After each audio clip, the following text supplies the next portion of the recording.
Very well done, sir. Precious. Hello, everybody.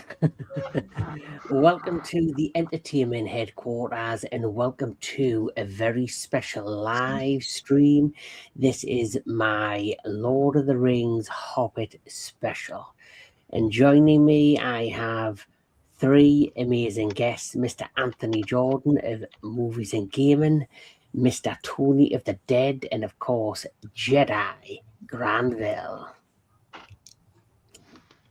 So, as you've seen from the intro there, we are here to talk all things Middle Earth. Or should we say anything Peter Jackson?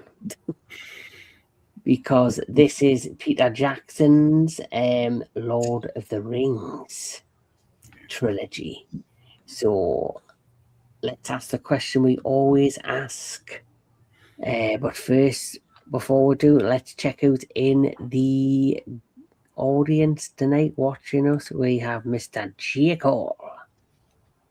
It's the Yes. legend himself. Yes. Then we have Sister Sarah, my flock. Welcome. We have Kaiju Ricky Ricky. and Coyote 000. He's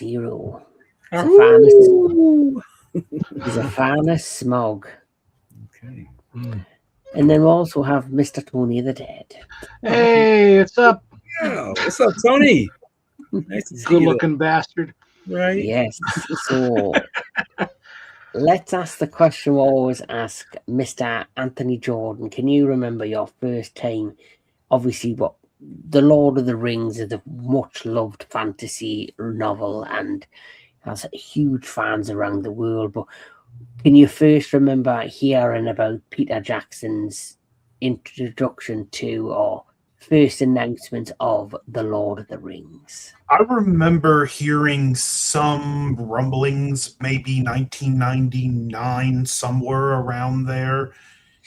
And just, I knew of the books, but didn't know anything about it, but thought that those might be some fun movies. And just, I kind of forgot about it till 2001 when they started showing the trailers, and unfortunately not a movie I got to see in theaters because I didn't live close to the theater at the time and no way to get there. But about September of that year, I got to rent it on video and I was blown away. Yes. Mr. Tony the Dead. I know I saw all these in a theater because I don't remember if I saw Lord of the Rings in a theater, to be honest, but I know I wanted to see these because I saw the Lord of the Rings movies. And so I was like, I have to go see this one. And I just remember liking it. You know, I never read any of the books, so going into it was just like the movie for me, you know. But yeah, it's just whatever opening weekend was, I went to it. Yeah. Mr. Jedi Granville. Yes. I first heard about the announcement of these films. Actually, I heard the announcement in front of a trailer. I mean, in front of before the beginning of a mention of film that I mentioned earlier on before we started, Dungeons and Dragons, where they showed a long trailer, or I should say, showing the titles that were coming out the year following, and they said Fellowship of the Rings, The Two Towers, and The Return of the King. I was like, damn, you mean they're going to actually do this? They're going to show these films back to back, year after year, So I was like, okay. And I've heard about, like I said, a year before that announcing about this, but I was kind of like hesitant about it, because I knew Peter Jackson was and everything. And the fun fact about this is not the first interpretation of the Lord of the Rings. I'm pretty sure you know this. Yeah. Yes, there was an animation version of it that was done back in the 70s that was just called Lord of the Rings, Yeah, and there was an animated movie of The Hobbit as well. Yeah. Exactly. Which was more kid friendly, I believe, The Hobbit, which came out after the 1970s Lord of the Rings. Right. See, But not the first interpretation, but these films, and I saw all three in the theater, and like what Tony said, I mean, well, like Anthony said too, I was totally blown away by the execution of these films, and I'm just like, wow, that shows they took a lot of pride and effort in making these things. yes. So, The Lord of the Rings is a trilogy of epic high fantasy adventure films directed by Peter Jackson, based on the novel The Lord of the Rings by the English author J.R.R. Tolkien. The films are titled identically to the three volumes of the novel, The Fellowship of the Ring, The Two Towers, and The Return of the King, produced and distributed by New Line Cinema, with the co-production of Jackson's Wing Nut Films. The films feature an assembled cast combining established and younger actors. Yes. And obviously, we know the cast, we know these films. So let's get cracking and talk about The Fellowship of the Ring. Mm-hmm. Oh, by the way, I just remembered I did read The Hobbit. Oh, nice. I did read The Hobbit. My favorite book, actually. Oh, cool. Big There Bad. we go. Thank you for But joining I us. did not read anything else. I do remember reading. If I read the whole thing, I don't remember, but I did read a lot of it. Yes, but Sorry, I've go never. ahead. The only I guess the only book I did read The Hobbit, and I read the first Lord of the Rings. I never went back to the other two, but I wish I had now. They're great, but they are very hard reads. Mhm. Yeah. Yes. So the first film, the plot basically is you see this, amazing start, which tells you the history of, Middle Earth and how in the Dark Ages, basically, you had this character known as Sauron who produced 9 rings for men, rings for the dwarfs, rings for the elves, but he had the Ring of Power to basically take control of all of Middle Earth. And there was an epic war, an epic battle between the elves, the dwarfs, and the humans against Sauron and his heathen of orcs and, all of those evil twats that worked for him. Isn't he a lovely man? He's a very lovely man.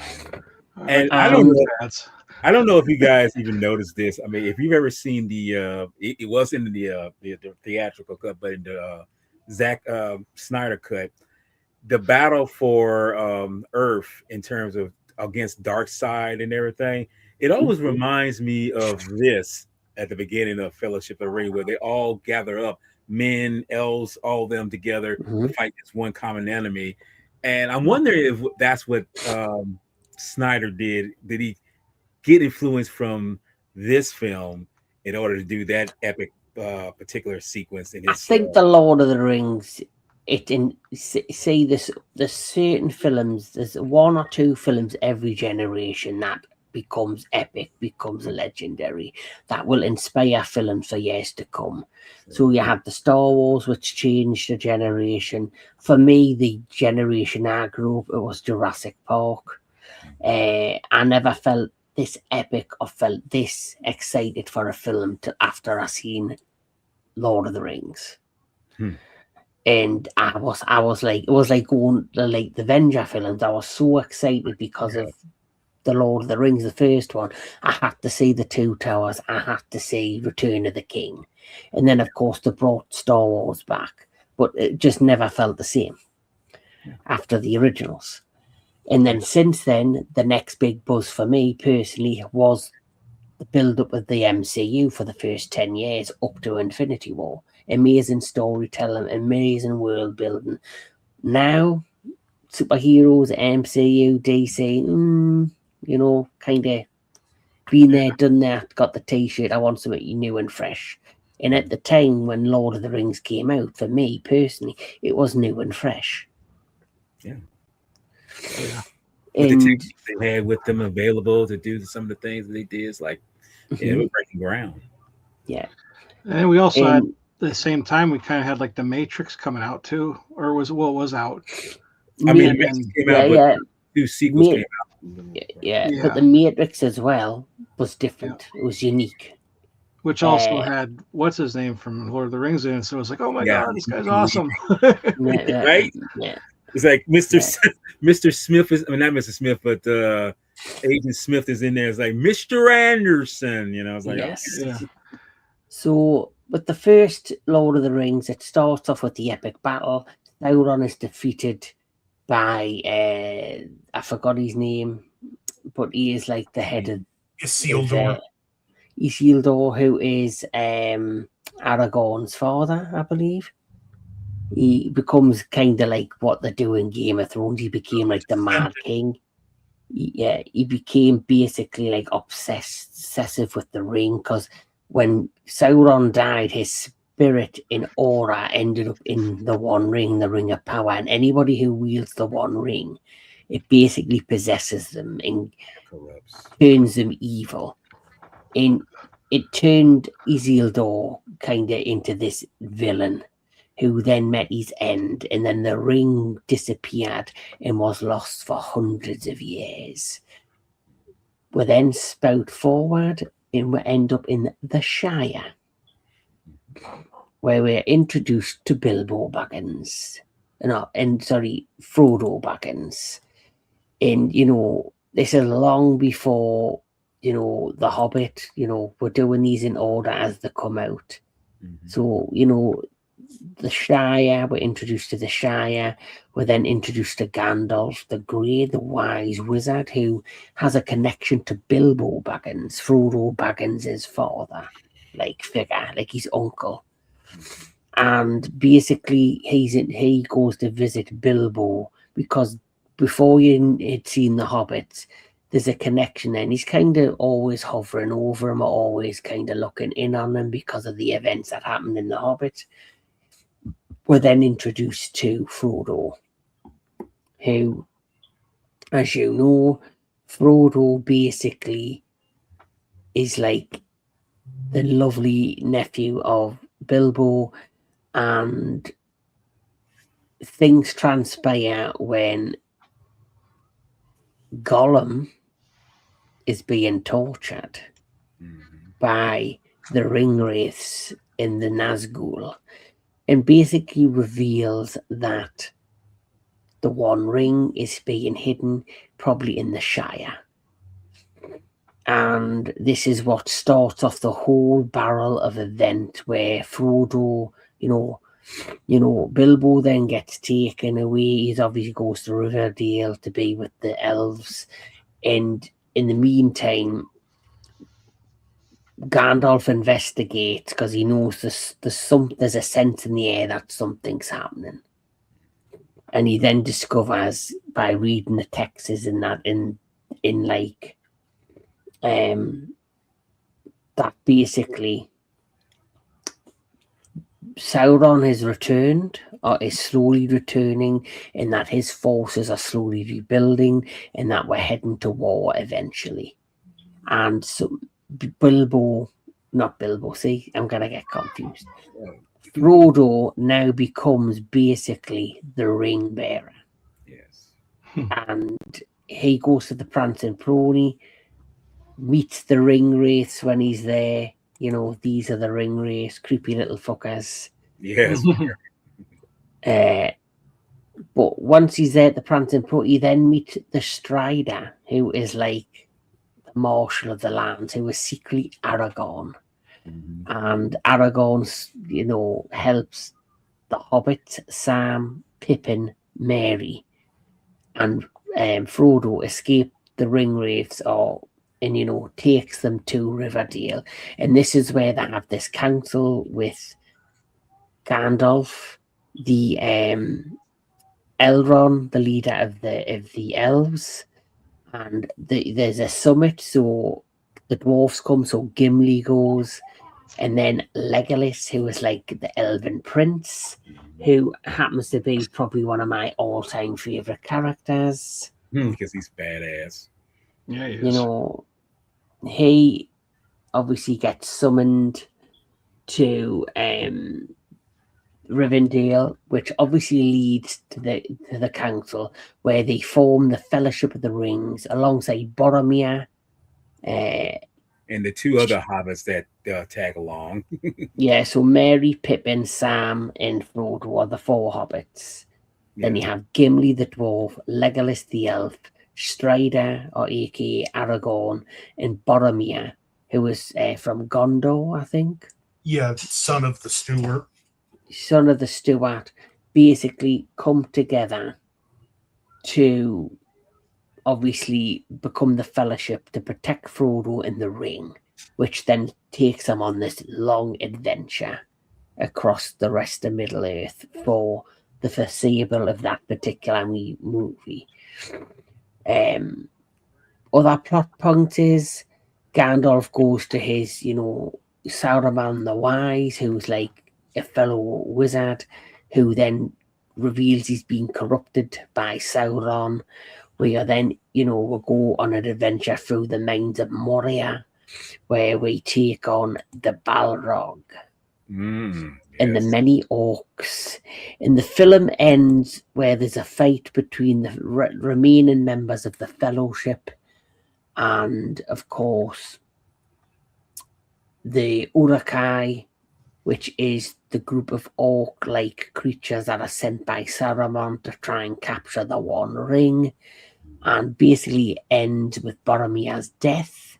Frodo and Sam then go their separate ways from the rest of the Fellowship. Pippin and Merry end up on their own, and then of course it's Legolas, Aragorn, and Gimli. So it's like a huge separation by the end of this film. Yeah. So, with that plot said, what's your opinion of the first film in the Lord of the Rings trilogy? We'll start with Jedi. Well, I feel that's why I'm glad. See, when you tell a story like this, you got to not tell it in a short amount of time. You got to really expand it out, which is why I'm glad it's a 3-hour long, literally a 3-hour long movie. You structure the characters, you structure the story where it's going, and you see where everything is lined up and everything. So to me, this is well played out in terms of how they structured these things from the beginning of where the ring became what was made for, what Sauron is, or whatever, to this ending where, when we see Boromir get hit with 3 fucking big arrows stuck in him. I mean, this is just another one of Sean Bean's list of getting killed in some kind of fashion or form, whatever. And he's laid down flat, and everything. But knowing that they form the Fellowship, but even though one dies, they still make a pact to say, okay, we got to protect the one who's the ring bearer, which is Sam, and continue on. And I know when I saw this, it's like, oh man, I want more. I wish this would be shown, a week from now or something like that. But I realized, like, you got to be patient, wait another year, and when you see it again, it'll pick right up where we left off and go from there. Yeah, but it's a well-structured story. What about Mr. Tony of the Dead? I think it's one that I go back to the most. Is definitely the original. It's probably my favorite one. Bingo! It's my mom's favorite. Yeah, my mom can watch the first one and then not watch the rest. She's just obsessed with the Fellowship of the Rings. Yeah. It's just like Jedi said, like the storytelling is great. Like if you watch the extended version, you get a little more of the beginning. If you want more than 3 hours, that's up to you. But right. It shows a little interesting, like when he loses the ring and it falls into the water and that. It's but yeah, the introduction of like the hobbits, because like I love when they introduce the Shire. Even in the Hobbit, when you first see it, it's like, oh man, I love that place. I just want to live there. Like, if I had the money, I knew I had the know-how, I would just I'd make that, man. All you need is a hill. And, well, I mean, that's all you need, but like, get a big hill, you could have the biggest house you ever made in your life. But Yeah. I don't know. It's just such a good story, and I feel bad for people that say they think it's boring. You know, it's one of the best story. It's probably one of the movies that's the longest that I that I could go back to, like, whenever. Like, if it's on, I put it on. You know. The thing is, it's one of them stories that it starts off slow, but it keeps building up and building up and That's building what up. Then you Yeah. get to the end, and you're like, and then it ends the way it doesn't. I want to know what happens next. And that was the Yeah. great thing about Peter Jackson's direction. He was great with character building, and he did it in such an amazing way. Like, I don't think there is the odd character that is annoying, and you don't care for as much as other, but I generally think that the majority of the characters in this are likable. Yes. And Yeah. they've all got their own purpose. You know what I mean? Each character in the Lord of the Rings, no matter how small their task is, they've all got their own purpose. Like, for example, Merry and Pippin, like, especially Merry. Pippin. Yeah. Pippin's the one. I got now. Let me just say, please. I gotta say, Pippin is one annoying little twat because he just fucks up. Like, it's like he's doing that on purpose, or his brain is not wired up like everything else. I had to put that out there. But he more than makes up for it in the subsequent films. True, which is why I'm glad he does. Precisely, Anthony. Like, that's what I like. Like, he was annoying in the first one, but then he finds his purpose in the second one. He's still a little bit annoying in the second, especially when you watch the extended cut and he had the eye that Sauron had, and he picks it up and he basically that Saruman had. Yes. And he opens it, and the next thing you know, he's basically let them know where they are. Even that kind of inadvertently helped them because it led Sauron in the wrong direction to look for the ring. Precisely. Yeah. But Gimli and Legolas' friendship that slowly starts to build. It's like a friendly rivalry that turns into a friendship. Yeah. But Anthony Jordan, your overall opinion of the first film?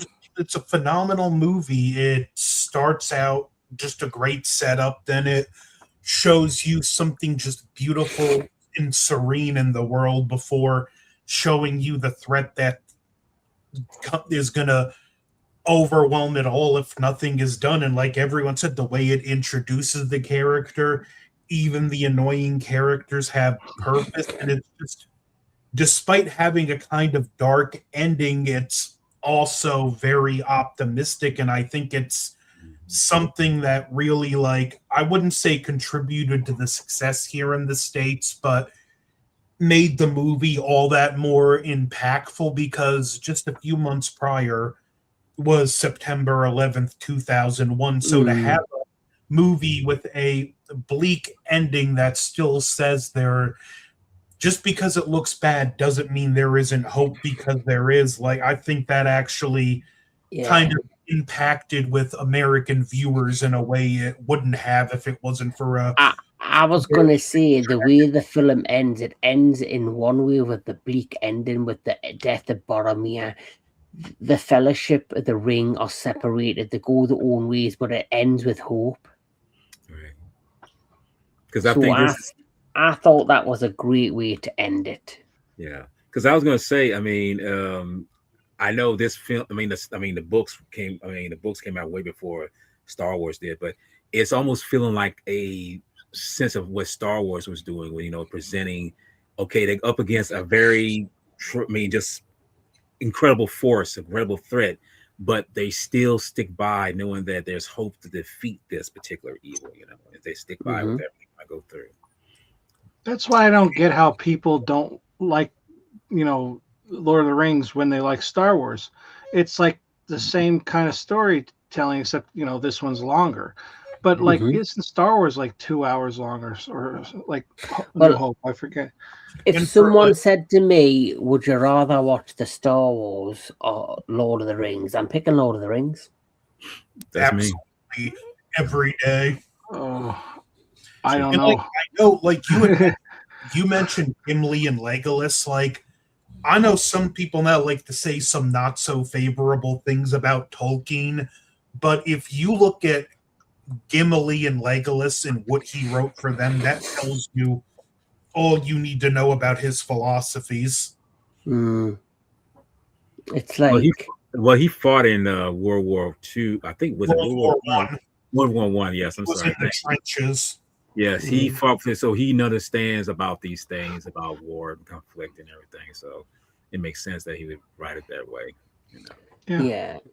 So a year after the release of Lord of the Rings, they took a massive gamble that it would, be a hit.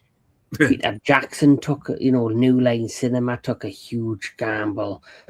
Peter Jackson, no one kind of had faith in him, but because he was a huge fan of the novels and knew the material, he was cast as director. And then even John Rhys Davies, before the first film, The Fellowship of the Ring, was released, he was doing an interview, and Peter Jackson was there, and he turned around and he went, "I have never worked on such an epic film where everything was so precise, everything was crucial to film me." He went, "I guarantee you this film is going to make more than Star Wars at the box office." And apparently Peter Jackson put his hands in his head and went, "Why have you said that, John?" It's like you've cursed us, my man. Yes, but guess what? It actually did beat Star Wars at the box office. Yeah. Because it was the same year Phantom Menace came out, or no, it came out. No, Phantom Menace came out 2 years before this. So it must have been the Clone Wars. It was one of the films before the Clone Wars. Yeah, Clone Wars came out the year with Towers. So Lord of the Rings made more money at the box office than the Clone Wars. Yeah. Or at least beat them at the box office. I think they did, if I'm not mistaken, because the Clone Wars was okay. But next we have The Two Towers. So the story of The Two Towers is basically carries on after the event of the Fellowship of the Ring. Frodo and Sam are heading to Mordor to try and destroy the ring. You've got Legolas. You've got Gimli, and you've got Aragorn, who end up in what's the name of that? Not Gondor. What's the other? Rohan. They end up going to Rohan, which is more like a country-esque mountainside town where they're trying to, convince the king and the Rohirrim to join forces against the Two Towers, the union of the Two Towers, which is, of course, Saruman and Sauron, which is the reason the film is called The Two Towers, because it's about the union of these two evil forces that have joined together. And then, of course, you've got Merry and Pippin, who were captured by, of course, the orcs, who are about to be fucking eaten. Or saved by the Rohirrim, which is weird, they're actually saved by the Rohirrim, without them knowing. And they end up wandering in this forbidden forest and meet the Ents, the tree-like creatures, who the lead Ent is actually also voiced by John Rhys Davies, who plays Gimli. I love the character too. Those guys, the Ents are so, I love them. It's like one of my favorite things of this movie. Yeah, Treebeard. Treebeard's so cool. And of course, I did forget to mention Gandalf the Grey.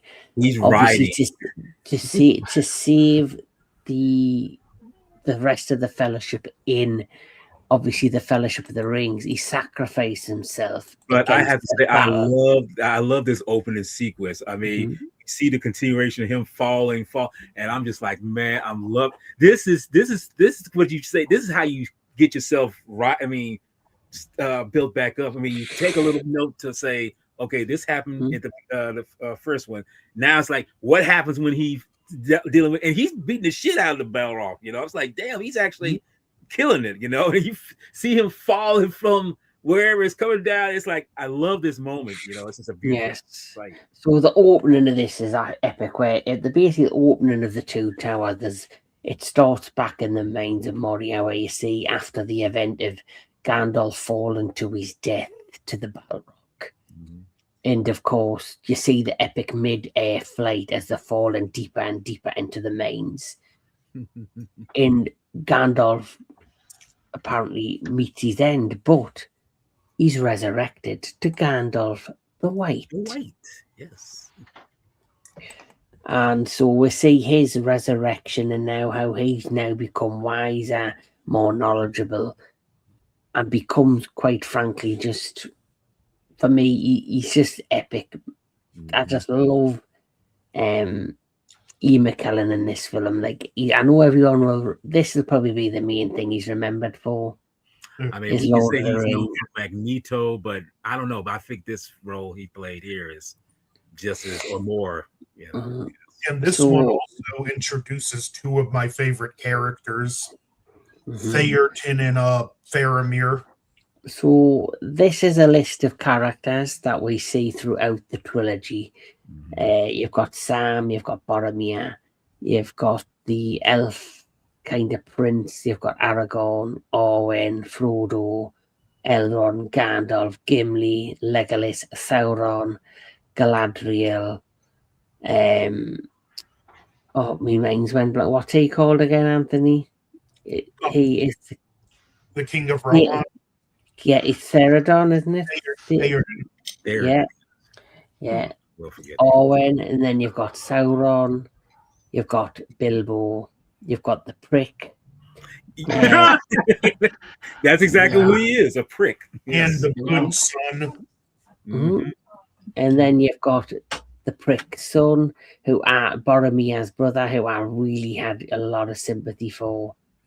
Oh, but that one scene where him and his riders capture Sam and what's his name? You know, they're in the forest, and you Yeah, know, Gollum is yeah, fishing and everything. And that moment, if you see the extended cut of this film, that's a brutal moment where they beat the hell out of Gollum. I'm like, dude, that is so unnecessary, man. Also, like, props on the fact that they somehow not only managed to cast the two perfect actors to play Faramir and Boromir, but the fact they can actually pass as brothers. mhm, Yeah. yeah. So obviously, and then obviously the other remaining cast members, you've Mhm. got Mary there. You've then got what is it, Wormtongue? Wormtongue, I think it is. Yeah. Wormtongue? Yes. And then you've got The Judge Dredd. Carl Cobain, Gollum, Treebeard, and then I've got little shit Pippin, Pip. a little shit Mary. or What's his whatever. name on The Boys? Carl. I forget what his name is on The Boys. I can't. Oh, all he does, he says this. He goes, "Cunts. They're all cunts. Mhm. All of them. They're all cunts." That's all he says. Yeah, that's Well, you true. could say twat. I can't say cunt. You're right. You can say the CUNT anytime, the cunts. But anyway, as the film progresses, we're then introduced after the opening. We're introduced to Gollum, who tries to he kind of interacts with Frodo, of course, Sam, who instantly doesn't trust him.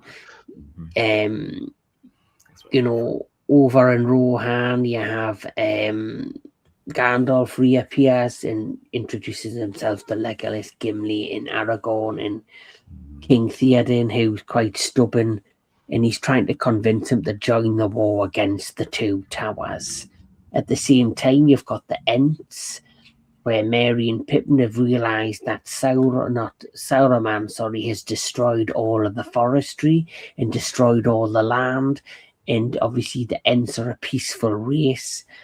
And as we get to the end of the movie, Theoden, who has now been broke free of the trickery of Sauron through Wormtongue, decides to go to Helm's Deep to form his army to take on the forces of Sauron. The Ents finally decide, right, we're going to go against, what we generally would do. and we're going to fight Saruman in the tower. And then, of course, Sam and Frodo. Sam sees Frodo's like kind of getting suckered more and more into the power of the ring, and also the manipulation from Gollum. And also Gollum shows another side of himself in the form of Smeagol. His real self. Gollum is his alter ego. But by film's end, just when you think he's getting through to Smeagol, he then gets, goes back to the Gollum persona. It's a great way of what Peter Jackson did at the show. Like, Gollum and Smeagol is two separate personalities in a person who's got some sort of schizophrenia. That's what it felt like. And then, of course, the amazing Helm's Deep battle right at the end. Just absolutely epic. Beautiful. And of course, Gandalf turns up and saves the day with the Rohirrim who disappeared.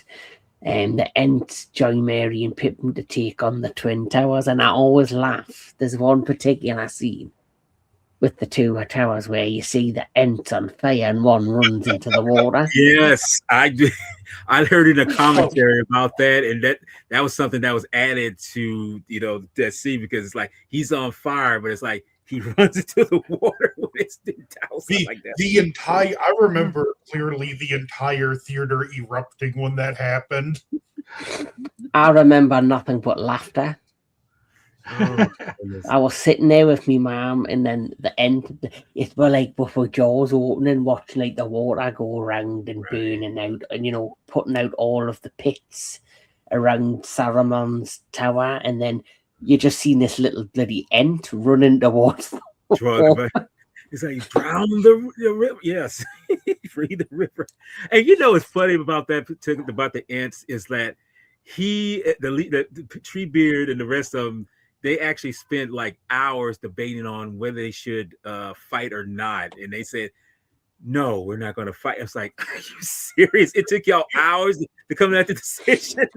Here's kind of a fun fact about Treebeard. The character was at least partially based on Tolkien's very good friend and / another prolific fantasy writer, C.S. Lewis. Is C.S. Lewis, is that the one that did Chronicles of Narnia? Yes. Yeah. Mm-hmm. That makes sense because they were friends, coming up. I mean, when I got introduced with the writing and everything, yeah. So, overall thoughts of the two towers, gentlemen. We'll start with Anthony. I thought it was even better than the first one. It built on everything. It just did everything the first one did and built on it, and it had, I feel, better character moments, more epic moments. Anyone that's seen this in the theater back then, just remember like the Battle of Helm's Deep, being in complete awe watching this battle unfold on film and knowing that like most of it was achieved practically, and just also another great ending that's a dark ending but optimistic. It introduces two of my favorite characters in King Theoden and Faramir. Theoden, a very pessimistic character that has to find his strength, and while he doesn't lose the pessimism, he fights on in spite of it, and there's just something very inspiring about that. And Faramir, who is the unwanted son who's stuck in the shadow of his brother, who we find out his father thinks is worthless, and he's a character who is really one of the most important figures in the game because all he had to do was grab the ring from Frodo and it would have been over, but he had the courage to turn away from it. Yeah. Love you too, Sarah. And Snox and Sass is in the house. But I love the two. I can understand why people don't like the third one because I think I've heard a lot of people say when it comes to the next film we'll talk about that it falls flat at the end. But for me, I can understand why they potentially don't like it. But for me, it's just epic storytelling. You know, Yeah. sometimes you have a strong start, a bigger middle, and then the final. It's not about how many explosions or big stuff, stunt. It's about wrapping the character story up, and it doesn't always have to be in a big epic way. Yeah. And the Force Awakens. Perfect. mhm. Except Game of Thrones, you fucked me over. I will never forgive you. You can fuck off and die. There you go. Anyway, cunts, twat. Anyway, What? yes, Yeah. The Lord of the Rings, The Yes. Return of the King, and this is, as you know, he's right there on the poster. It's all about Aragorn. Yes. So, In fact, in the books, he actually left ribbon down with that sword. But I think I for know, what they yeah, did for the movies, it works out that he didn't. yeah. So as you know, in the this film is like it's the final finale of this massive story. The two towers, the tower that Saruman occupied has been defeated. His army, his forces have been wiped out, but Sauron has his army still building in the world, in Mordor. You then obviously have all of the political issues going on in Gondor.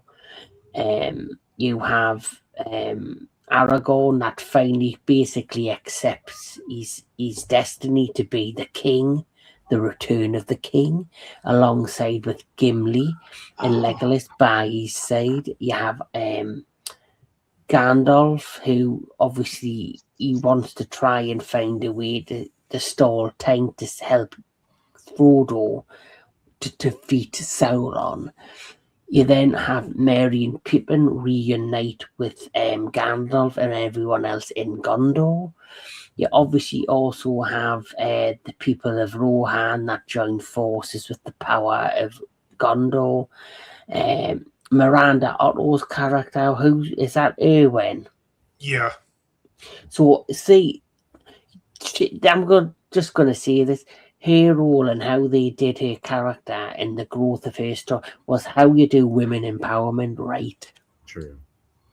Yeah. Because she's like, it's not walk. It didn't feel forced. It felt natural and growth. You have Theoden, who joined forces with the countrymen of Gondor and Rohan against the vast armies of Mordor. Yeah. And at the same time as that's going on, you see Frodo succumbing more and more to the power of the One Ring. Mm-hmm. You have Gollum, who now has a plan, which is to take them up this dark, dirty staircase that leads them into this dark, dank, dirty place, which is revealed to be the lair of the Shelob. Yeah.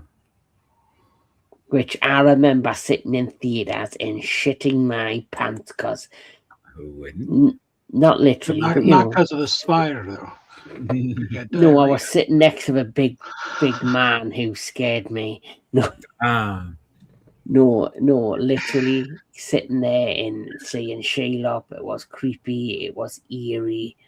Did everything that she was meant to do, make you feel uncomfortable, make you feel yuck. I would love to go to theaters with Daniel Miller and say how he was here on the big screen. Is there like a Shelob figure you can order and just mail to him? It's gotta be. It'd be like a cartoon. You see like the silhouette. And you want to know a fun fact about this is that Peter Jackson himself, he's terrified of spiders. So when you see this scene, he was kind of like regardless, but he's like, it's necessary because that's the whole point. Shelob was modeled after a spider called the tunnel web, which not to be confused with the Australian funnel web. And it was a spider in New Zealand that he was particularly afraid of. Yeah. I think Yeah. any spider over there I'd be afraid of. And, But- Australia. But like you say, this film, the plot simply is the final chapter where Sauron's armies have grown and they're about to try and take over Gondor. And if they just take over Gondor, they'll basically wipe out the rest of Middle Earth. And so you've got Gandalf, Legolas, Gimli, obviously in Aragorn, but Aragorn realizes that the forces or the armies of Gondor and even the forces of Rohan combined are not going to be able to defeat the powers of Mordor. So he decides to go on one more epic journey into this forbidden place of an old kingdom where the lost souls of fallen kings and army men have presided for many, many years, and the only people that can control them is the bloodline. Mhm. The bloodline of the fallen king Isildur, which happens to be Aragorn. So Aragorn is able to take control of this dead army. And with the power of Rohan, the power of Gondor, who basically are just holding the line till the dead army return with Aragorn, Legolas, and Gimli, and they basically wipe out the forces of Mordor. But in return, Aragorn has to free the souls and see that their debt is paid, which he does, and they disappear back, I guess, into heaven and into eternity. They're no longer in purgatory. Yeah. And also, So- if, like, back in the day, if you thought like you were impressed with the Battle of Helm's Deep, like they completely dialed everything up here with the Battle of Pelennor Fields. Yes. Mhm. Minas Tirith was, like I say, that battle was like, yeah, I think it was like Hell's Deep 3-4 times over. Yeah, what really made the Battle of Pelennor Fields work so well is not only was it the siege on the city itself, but there was also the battle outside of the city. Mhm. Mm-hmm.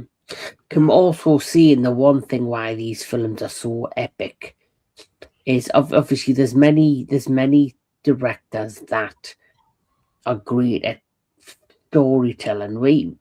I did a test the other day to make sure this fucking thing was gonna work. Whether I froze or fucking whatever, I don't know. But anyway, me and Walter were talking during the test, and the one thing I said during the test was, there's a difference between filmmakers and storytellers. And Peter Jackson is a storyteller. And he does everything by character building, cinematography, world building. And he has just a few. We've shown the Shire. You know, there is Gondor. No, that's Minas the two, yeah. That's Minas Tirith. Yeah, but this is the Kingdom of Gondor. Yeah, but that's a city though. Yes, it's a beautiful, and those statues, I love that. Name of love. You know, Oh. yeah, right. This is Ereborn from, of course, The Hobbit. I think it's how he is. Mhm. There's the ugly fucking ring wraiths. So, you know, like, there's Rivendell. Mhm. Like, I love that place. Yes. like just the scenery in from miniatures to CGI to practical sets. He put all that money into the right places to create CGI the done world. the right way. Yes, Yes. it's because it wasn't just CGI. Like, it was CGI, it was miniatures, it was blue screen, it was practical sets. Some of it's split screen, believe it or not. Mhm. Foreground So angles and everything. yeah, so because of that, just the incredible world building just makes these films even more epic and why they're remembered.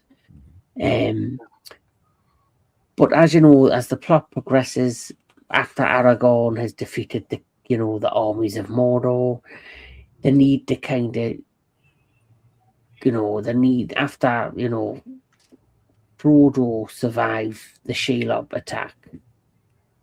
Where then, Sam is still trying to help him get into Mordor to Mount Doom to destroy the One Ring. So they need to distract them. So the armies of the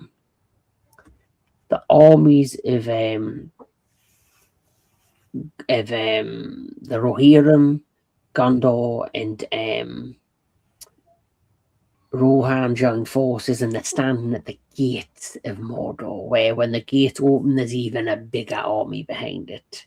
Yeah. And obviously, Gollum didn't get his wish, but he's still hidden around somewhere. And this leads to the final battle between Gollum and Frodo in the power of Mount Doom. Hello there, Lightning McQueen 84. Thanks for joining us. Isn't That's this isn't this moment almost like the Alamo kind of sequence to a degree?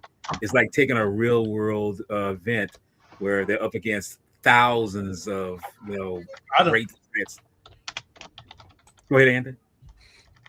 I wouldn't say the Alamo because it's just more of a big diversion than anything.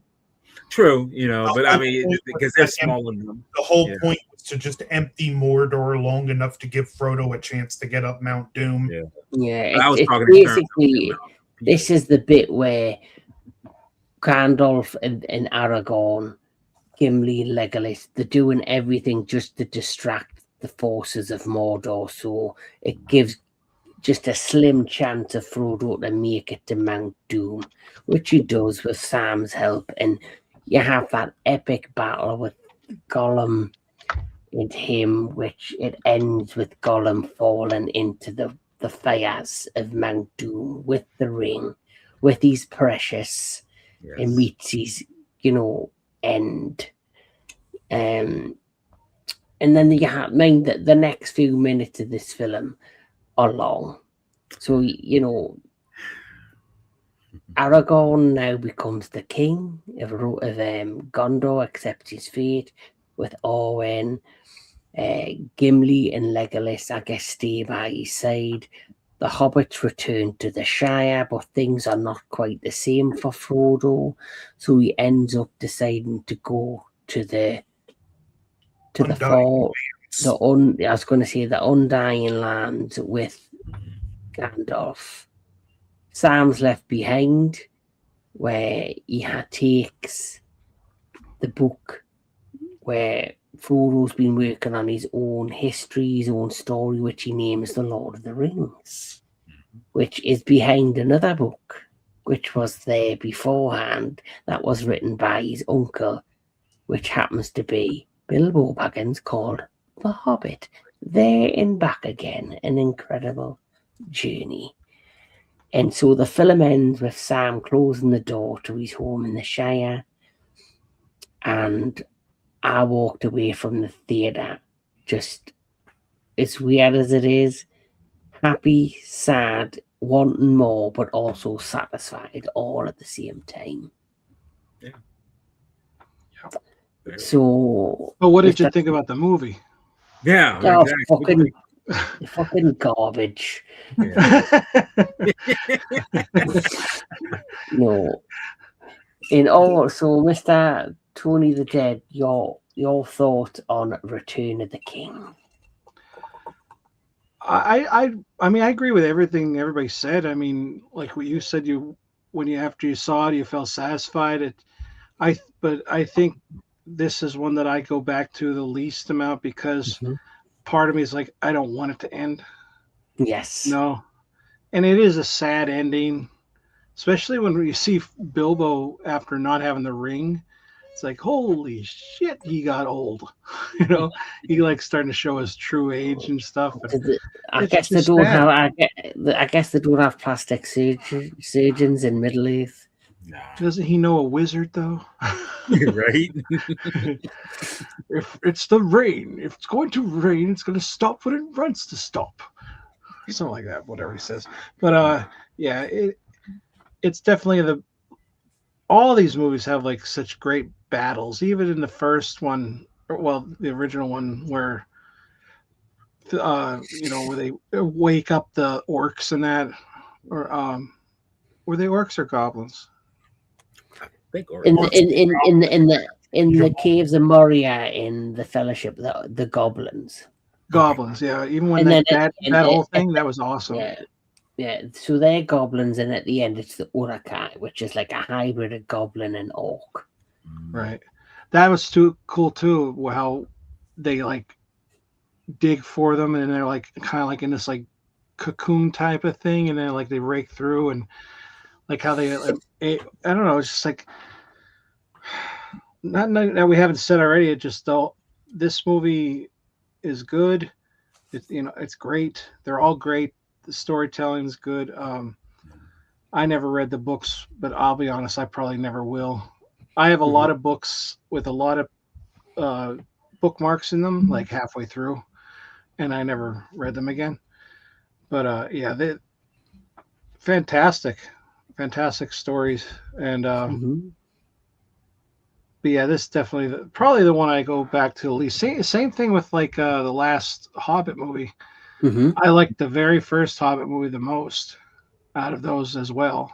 So, but yeah, I mean they're yeah, I don't know if you want to say timeless, but I feel like 50 years from now, people will still watch this and be like, "That's a good movie." I agree.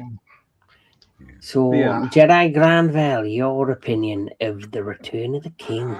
Well, this is my personal favorite of the three. I mentioned before that Back to the Future 3 is actually my favorite of the Back to the Future films, and this one is no exception. And this one is even longer than the previous two films, but it's just something about it, I mean, it's just, I guess, and I'm kind of like with Tony, it's something that you don't want it to end. Although, when I saw this in the theater, this is where I had a moment of with all these multiple endings, and I'm just like, okay, now I got to go to the little boy's room because I can't stand seeing all these damn endings one after another. I'm thinking that it's going to end here when they get to the Shire. Okay, when they go off to leave Middle Earth, I'm thinking like, okay, that's the end. And it's like they're still going with this, so I realize in the end though that it's a perfect movie in terms of, in my opinion, how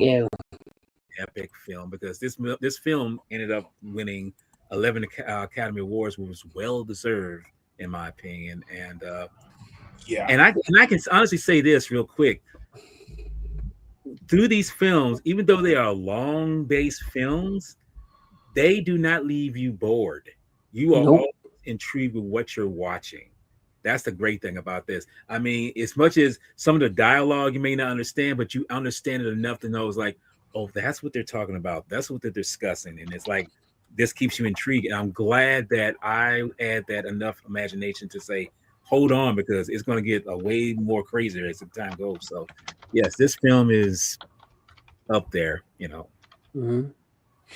And this was the one that made the most money, and it just shows you how, if you've never seen the first one or the second one in theaters, and people just rented it out on DVD or videotape, because I think videotape was still there, a little bit. And if you weren't renting them, if you didn't see it in theater, you'd rented the films, and then suddenly they gained an even greater audience.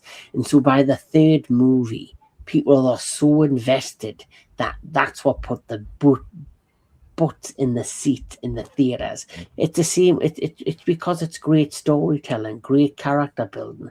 That's why the first 10 years of MCU worked. Yeah, like that's why everyone couldn't wait to see what was going to happen at the end of Endgame, because of the amazing storytelling and world building. And it's the same thing that's happened with the Hobbits. The Lord of the Rings, the Middle Earths. Anthony Jordan, what's your thoughts on the Return of the King? My favorite one of the three. Like, funny story, I actually skipped school the day this came out in the theater to see the first showing of the day. You I sinner. skipped having sex. What was better was me and the friend that went to see it, his brother worked at the movie theater, so he got us in to see it for free. And what was funny was one of the teachers was also in the same audience and given the showing time. He also would have had to skip school to see it. Wow. Okay. And like it was just such a blast to see in the theater. The characterizations were great. Like one day I want to do a video essay comparing Theoden and Denethor because of just the contrast between those two characters and how both of them react to absolute hopelessness in completely different ways. Yeah. And it's also kind of a personal movie to me, being a finale, because this came out during my senior year in high school. So it was just like, to me, watching this, knowing I have my own finale coming up in a few months, just made it that much more personal of an experience for me. Yeah. Cool. Yeah. I think these films come out at the right time for a lot of people. There's just something about them that resonates with a lot of people. And like I say, you're used to different sets. There was nothing like that what I would say was an epic franchise since this. And then I guess because of the success of Lord of the Rings, we did get Harry Potter, which exploded. Then we got Game of Thrones. And then this year we're getting The Odyssey in 2026 by Christopher Nolan, which is a fantasy film. So who knows how that's going to go. But a few years later, New Line were adamant they wanted to adapt The Hobbit, the prequel novel to The Lord of the Rings. But what they decided to do is they brought in Guillermo del Toro. It was written by Peter Jackson, Fran Walsh, his partner, and Peter Jackson was meant to only be an executive producer. And Guillermo del Toro was going to direct it, and he was going to do 2 movies. It was originally going to be The Hobbit, The Incredible Journey, then The Hobbit, then back again. But New Line wanted 3 films. And because of this, and I guess a dispute with New Line, Guillermo del Toro left the production. So they brought in Peter Jackson to be the director, who then... I was just going to say, Peter Jackson then extended the story to include new characters and managed to make 3 films out of 1 fucking book. It should be noted, too, that this was not, because of the Warner Brothers buyout, this was not the same New Line, because Peter Jackson, to not scare New Line away, he was trying to sell the Lord of the Rings trilogy as 2 movies, and it was the head of New Line at the time that looked at him and said, why are you making 2 films? There's 3 books. You should make 3 movies. So with Warner Brothers now calling the shots, like that same freedom wasn't there, and Warner Brothers just saw the dollar signs and wanted 3 movies. Yeah. And of course, when it comes to Guillermo del Toro, just like we've seen his Frankenstein come out earlier last month, it was his Frankenstein. It was his vision. He probably had his vision for The Hobbit. Yeah. And I guess things didn't go his way, so he then ended up, leaving the production. But he does have his name down as a writer or a producer on the trilogy, so he is attached to it in some form. And I do believe there is some essences of Guillermo del Toro in these films. I It see part, I see elements of his work in these films. Like the So opening scene, the witch scene. the opening scene in the first Hobbit, that does feel reminiscent of something he would have filmed. Oh, Mhm. definitely, 100%.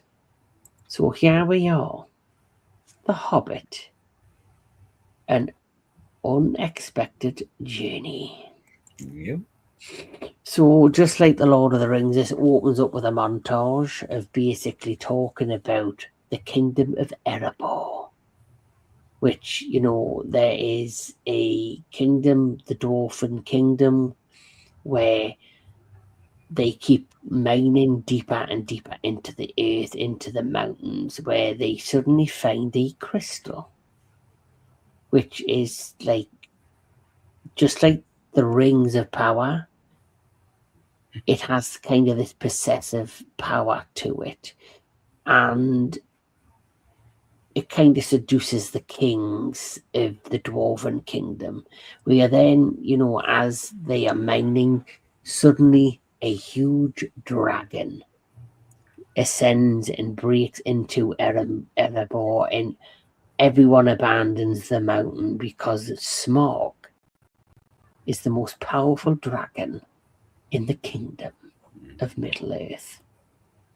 And so all of this is happening at the same time alongside, I guess, the events of some of the elements of Lord of the Ring films. It then spans forward to then us being in a place we've been before, the Shire. And we are introduced to Frodo Baggins. We see Frodo. It then spans out where you see Bilbo, who is still played by Ian Holmes, writing his story of the events that transpired many years before The Lord of the Rings, which is, of course, the unexpected journey. We're then, taken to the time where he's sitting outside his home. He's first introduced to Gandalf, who finds him to be a unique specimen of a creature, a person. Good morning. Yes. Mhm. And they kind of sitting there and they're smoking the weed, Like, there's a lot of drug use goes on in these films. Hmm. And this is where suddenly, as he's sitting there late at night preparing to have tea, there's a knock at the door, and we are then introduced to the dwarfs. Mhm. And there's a fucking load of them. There's a load of dwarfs that basically ravage through his house. Yes, they. I love the fact too that he's a hobbit and he's so polite that he can't even raise his voice. And he's like, "I'm sorry, apology accepted." And then they just like do everything, and it's so funny because he's so frustrated. But he's like, "I have manners. I can't yell at them. They're guests in my house." And the reason Gandalf has brought the dwarfs because Bilbo Baggins is a master locksmith, apparently. A burglar.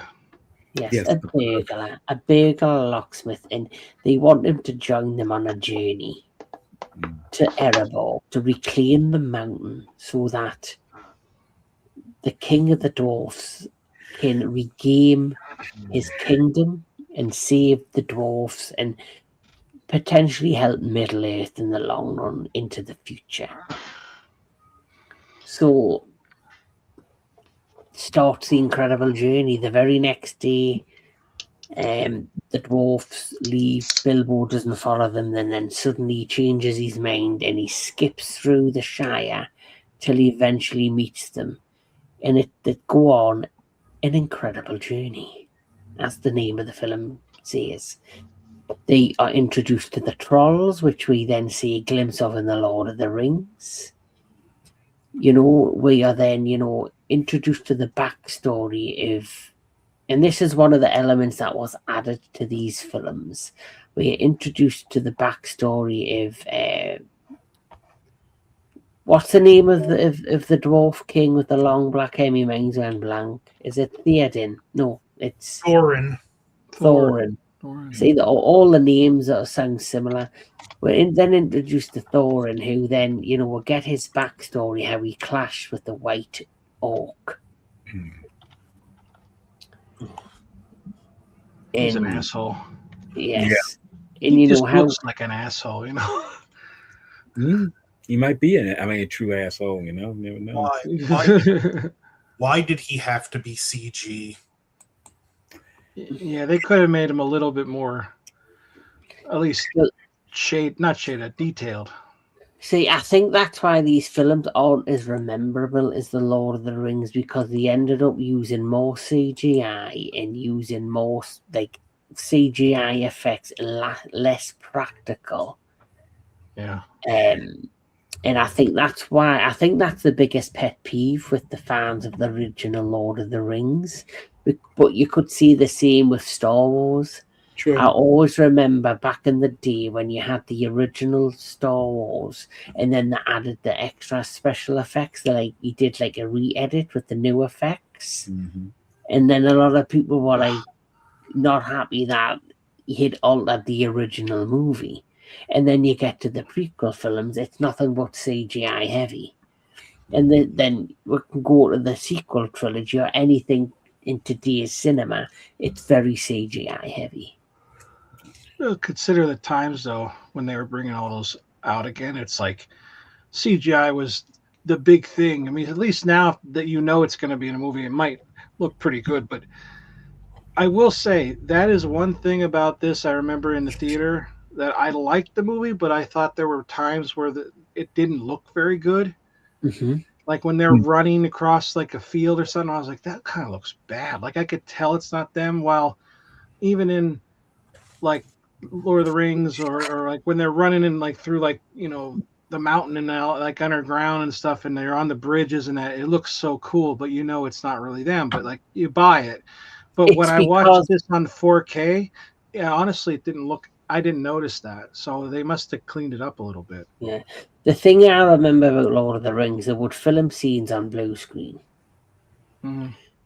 But then what they would do is they would have shots with the giant, miniatures, but the giant miniatures. So they would do the shots of, like, say, Ian McKellen running across a bridge towards, I don't know, the Balrog on CGI with a blue screen. Then what they would do is they would then shrink him and put him on the footage of the miniature. Mm-hmm. So he would be shrunk and it would make him look like he's actually running across a real bridge. So the footage would be the miniature itself, and the thing is, he would have been the CGI footage or him would have been shrunk down to run across the miniature, and it looked more realistic. Yeah, and I think the philosophy with the Lord of the Rings trilogy too was, if you can do it practically, do it practically. Yeah.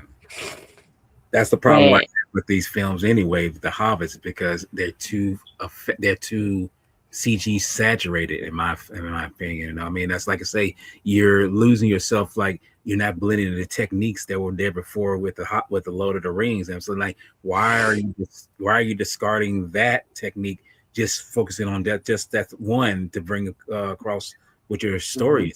Here's what makes that extra painful with the decisions made for these movies. This is my favorite book of all time. So to see the trilogy, even though I have a love-hate relationship with it, admittedly mishandled the way it was, it really stings. Mm-hmm. I'm going to show you two things. So I'm going to show you the Shelob again. Okay. Hi. Now that for me is fucking terrifying. Yes. Yeah. And then we get to the Hobbit. And the Hobbit, don't forget, the Shelob was like a queen spider, so she laid thousands of eggs that ended up in the forest in the Hobbit. This is the spider from the Hobbit. Yeah. The CGI is okay, but compared to that... Yeah. You want to know the sad thing about this, too? This is all done by Weta. And it seemed like Weta, when they did The Lord of the Rings, where they were the top of their game, they were kings at this point. But then when you see them do this, it's like, what in the hell did y'all do? You got it. Wing Nut Productions is Peter Jackson's production company, and Weta Workshop is his special effects company. So obviously, I think when he started it, he was doing things. Remember when he did things like Brain Dead and all that back in the day, all practical. Then obviously his production company does a lot of CGI for a lot of upcoming films and like future like films now. So of course he's probably had to move with time, because if a lot of studios are saying, right, I'm going to give you 250 million to do the special effects for the next Avengers film, but it has to all be CGI. But he's getting a contract with that film studio to do them effects. He's going to have to just use CGI. Where if it's his own particular movie that he's designing, putting together, he maybe has the option to say, can I use some CGI and some practical? And as Anthony, one more thing, but as Anthony's pointed out, this was different management at New Line and Warner Bros. At the time, so they might have said no practical, just CGI. Oh. So he was up against the wall when it came to doing this. It's like, carry on. Let the man talk. Movies were made. Weta was pretty much just exclusively 100% dedicated to these movies, where when these movies were made, I'm also pretty sure like it wasn't as much of a unilateral thing in-house where they were also contracted out to other movies, so it also wasn't possible to give that same level of attention. Agreed. But also remember what I said earlier, the original director was going to be Guillermo del Toro. Yeah. So instead of totally scrapping these films, who's to say Warner Brothers were like, or New Line were like, right, Peter Jackson, you're taking over, but he has the stipulations. Yeah. Well, I still, again, this is an example of why I say these films. I mean, and believe it or not, I only saw 2 of them in the theater, and the other one I saw on home video. I mean, this shows why I did not have. And granted, my friend that's locally, he wanted me to go see it with him and everything. Believe it or not, the first one I didn't necessarily want to see. The third one, he had to actually drag me to go see it, because I'm like, I don't know, I mean, this one is. And then, like I said, I saw the the Desolation of Smeagol, whatever the fuck that dragon's name. Smeagol. I just know that when I'm watching this, I mean, it's like, it's some promising things in there, but at the same time, it's like it's not grabbing me like what the Lord of the Rings did. It's just something about it. It's not just. It's like and I know it's based on a novel. I mean, which was a good thing, which is why I figured like the material that they have, they should have been able to bring it out, better than they did. But I feel like the technique, then again, as you mentioned before, the studio heads was in different hands at this point, so it makes sense that they had their hands tied where they can only do certain things with this particular technology. But still, seemed like Peter should have fought more for this, in terms of that.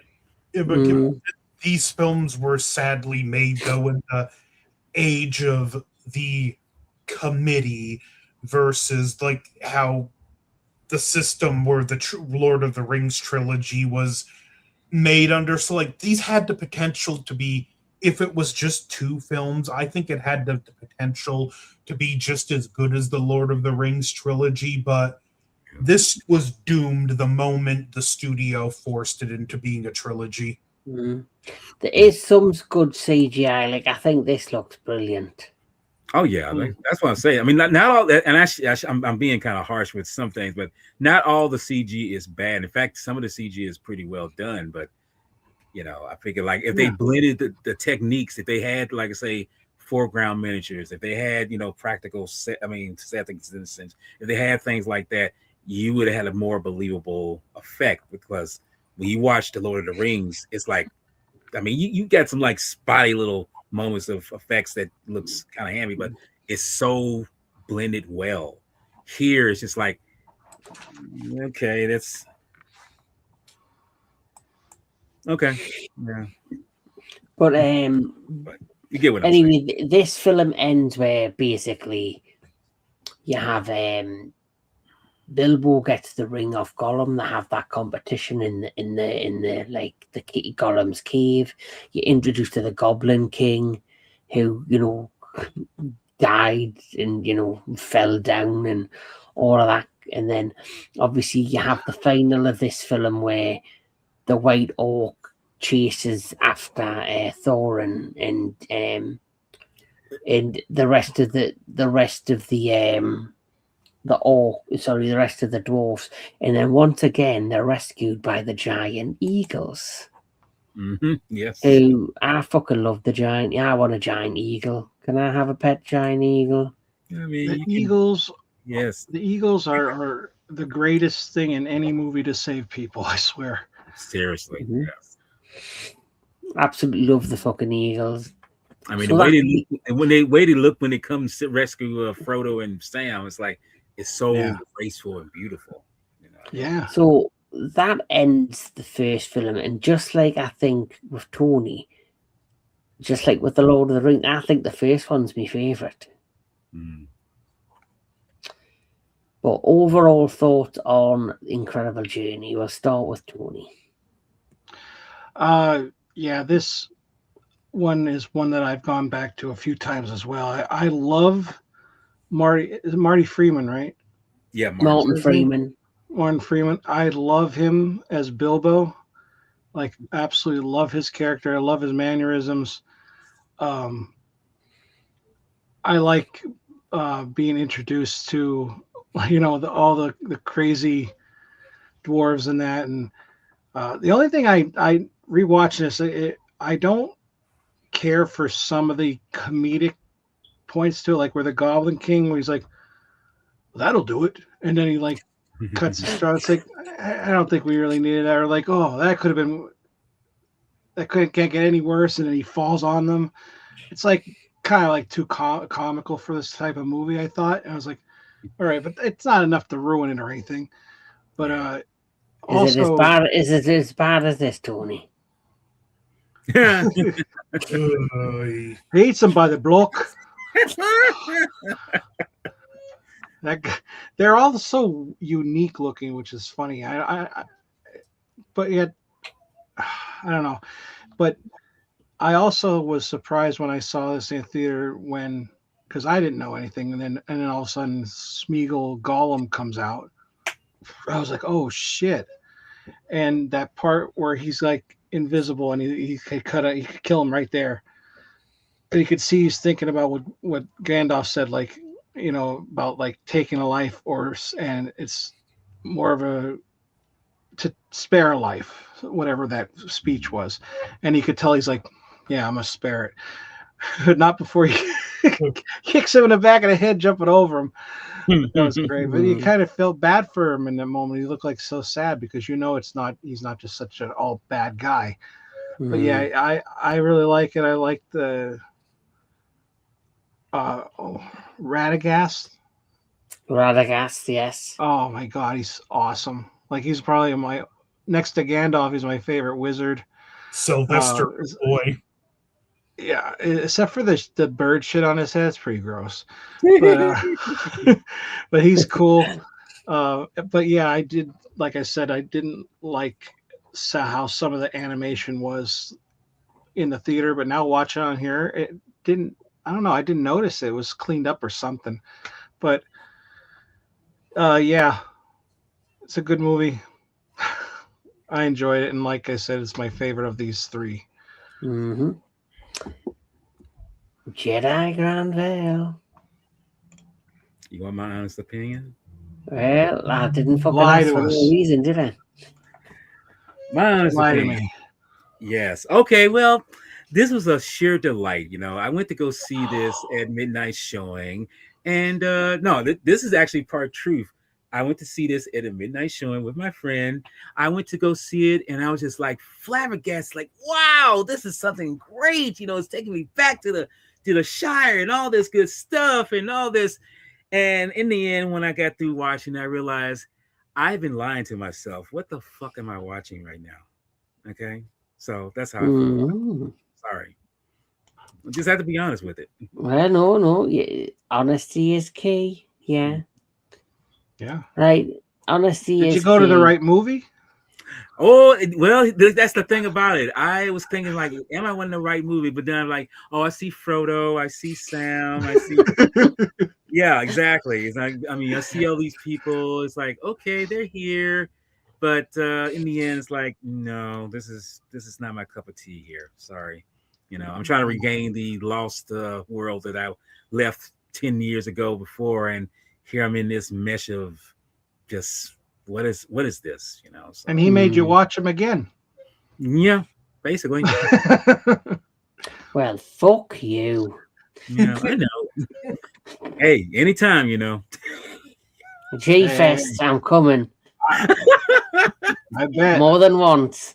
Oh Lord. Anyway. You're not going to be able to take him in the ass. Yeah, no, well, naturally. Anthony, let's get back on track. Your opinion of My favorite of the three saw this midnight showing myself. And I did have a blast with it, and I was really impressed with how much of the book they actually they left in the film, and even some of the extra stuff you see with Gandalf, those are in parts of the book where Gandalf was doing things elsewhere in the book. So I was like, that's kind of cool. It does kind of fold in nicely. There is a license to expand that. And I left the theater optimistic for the other two films, but also wondering, wow, if they got this much of the book in just one movie, how are they going to flush it out to 3 movies? But I was like, I trust Peter Jackson, and well, we'll talk about the other two, but they didn't. It had a good takeoff, but the landing, on the other hand, that's a different story. There you go. So, since you brought it up, Anthony Jordan, we're talking about The Hobbit, The Desolation of Smaug. I'll let you take this one. Well, talk a little bit about the plot. I saw this in the theaters day one again, and funny fact, I still have that poster hanging on a closet door in my bedroom from the movie theater. But it starts off pretty good with a little bit of a flashback, and we get to see more about Thorin in the backstory and the beginning of this quest.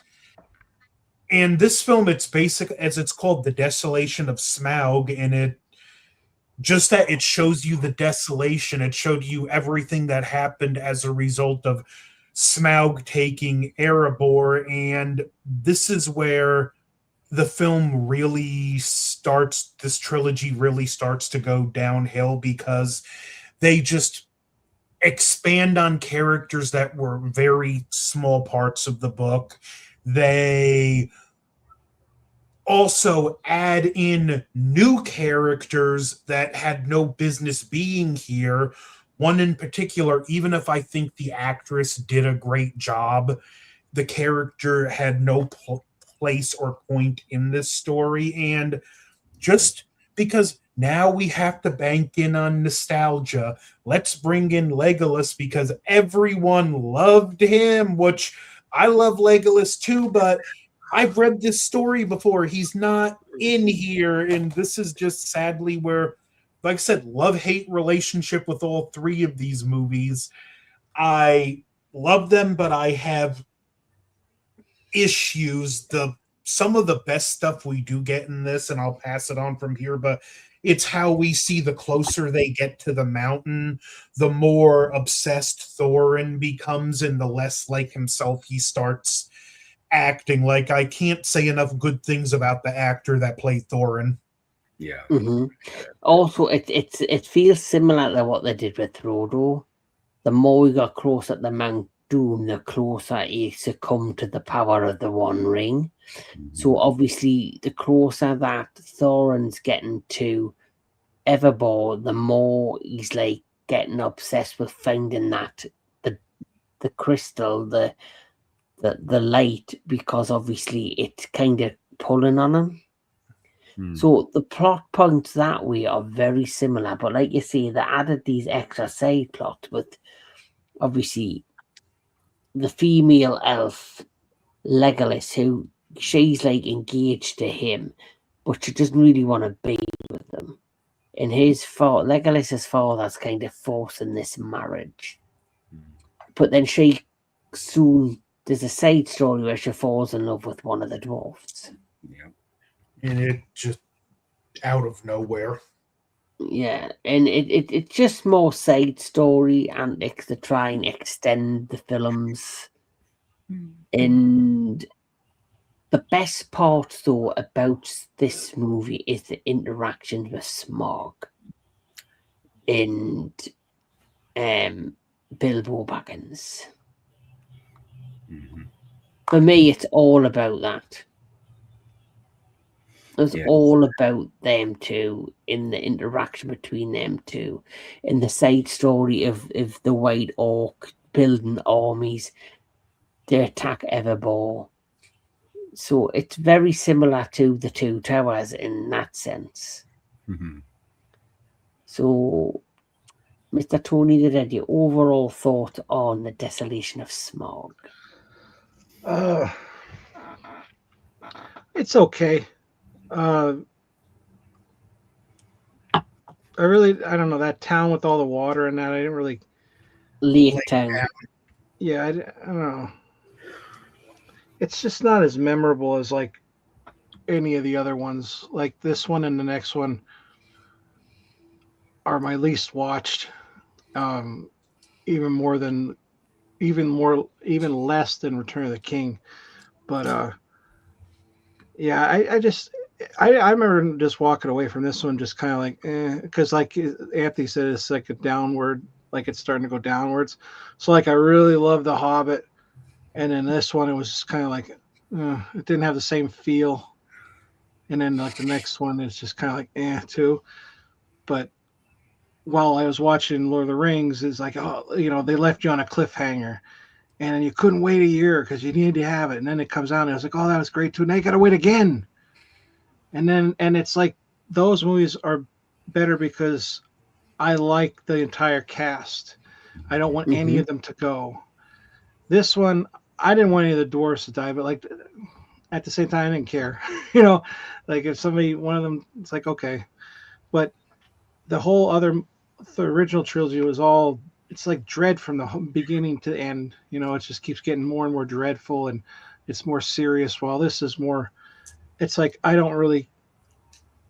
guess I'm comparing adventures in a way, and I probably shouldn't do that. But like this one is like, it starts off like this is just a simple thing, and it gets worse and worse. While the other one's just bad from the beginning. I don't know.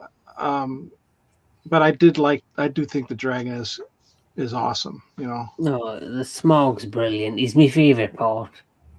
Very creepy, like a dragon should be. Not big on dragons that talk, though, but I think he looked cool. Jedi, hit Will with it.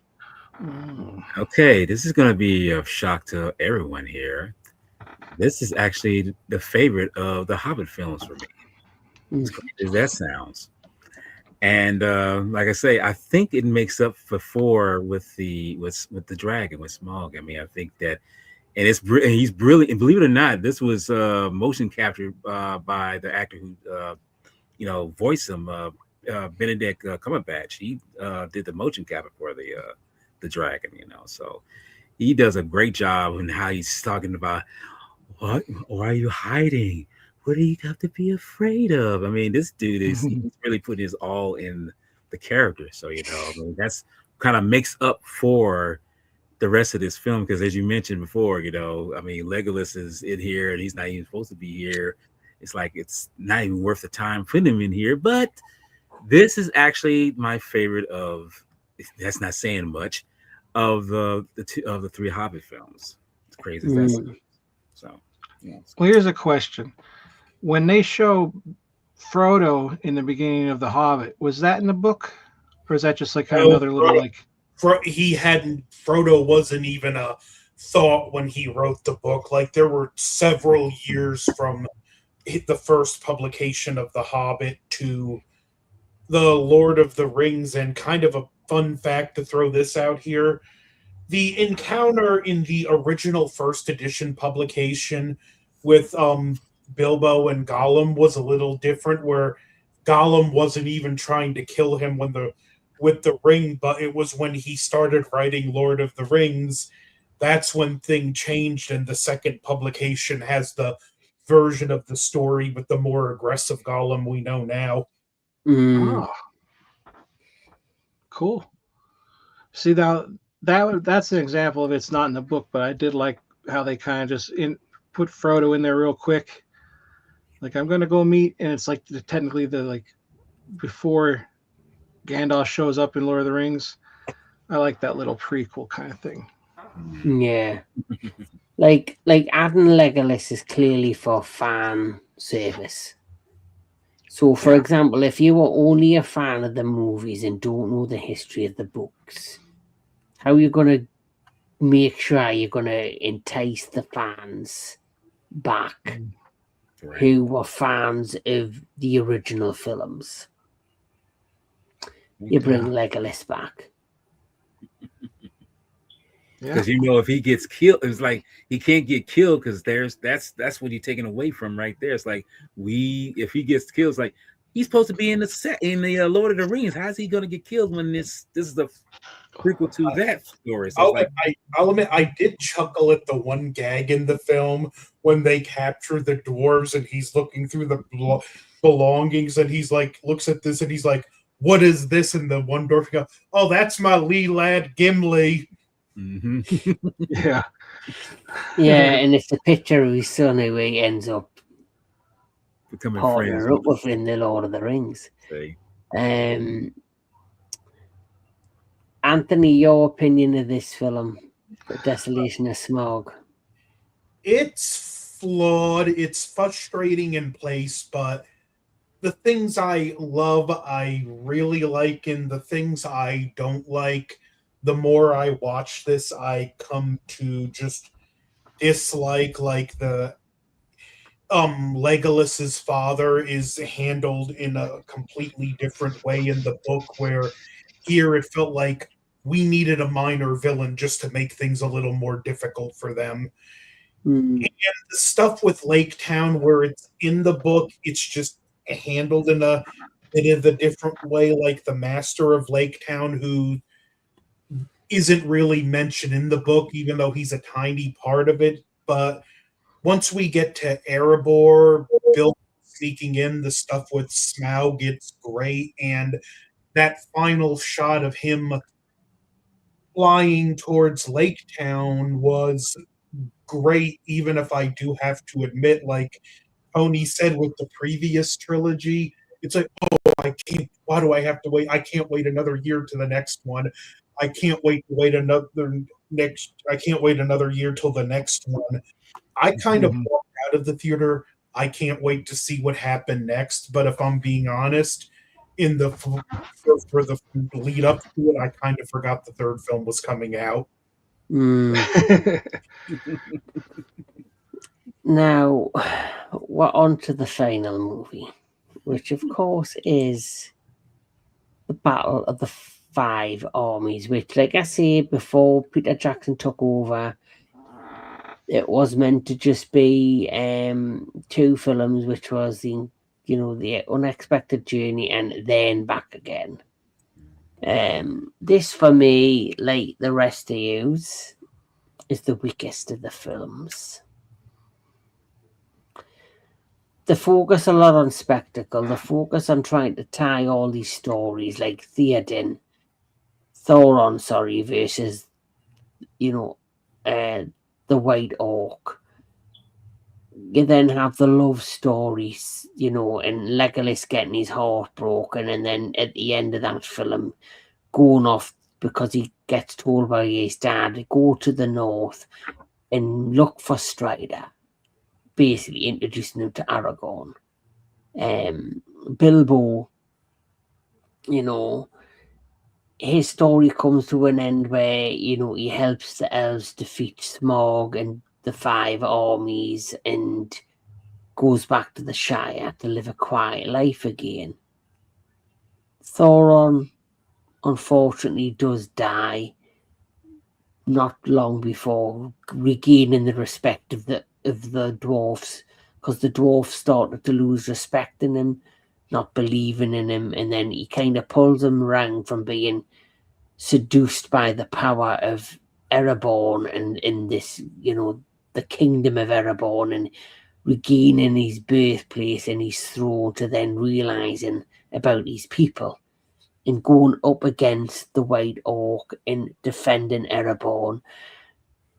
The elves, the dwarfs, join forces to take on Asgog, I think is the name of the White Orc, and his armies, who's secretly building forces for Sauron, who's still manipulating things behind the scenes. So it is still like a gateway into the Lord of the Rings, but they do it in a much different, more complicated way, I felt. Here's something interesting with the Sauron thing. In the book there, it does reference this evil presence in Mirkwood, but it doesn't allude to it. And in the book, The Fellowship of the Ring, it is revealed that, yeah, that was where Sauron first re-entered Middle-earth, was in Mirkwood, and that the council did dispel the evil during this time, not realizing that it was Sauron. So that, why that is extra stuff. It was also it's in this book, but it's not really in this book because it wasn't explained to the Fellowship of the Ring. Well, when the council faces off against, you see the Ringwraith, the Nazgul, you see like the outline of Sauron when Gandalf appears and he finally realizes who the threat is and disappears. And he realizes from that moment on he's going to have to prepare for Sauron's return. And then you have that odd moment where Galadriel, Elrond, and Gandalf go away, but Sauron remains. Not Sauron, Saruman remains. And he looks around and he's like, I will stay. He says something. And that, obviously, you know, is the beginning of him being manipulated by Sauron to then join forces with them. So it does, in many ways, a gateway and links up with the event of the Lord of the Rings. You think that he could have like written a name for Sauron and Saruman, like something that doesn't sound almost the same? Well, he you gotta keep in mind, Tolkien was also a linguist, and he actually put a lot of thought into the names and the meaning behind those. So I'm sure that was I get where you're coming from, and a part of me does agree with it. Like, there was some like deeper meaning behind why they had these names. Yeah, they're very. I keep wanting to say sauerkraut sometimes too. I will say too, like when you look at the writing for Elrond in these films, like in the Lord of the Rings trilogy, he's more calm, collective, and like understanding.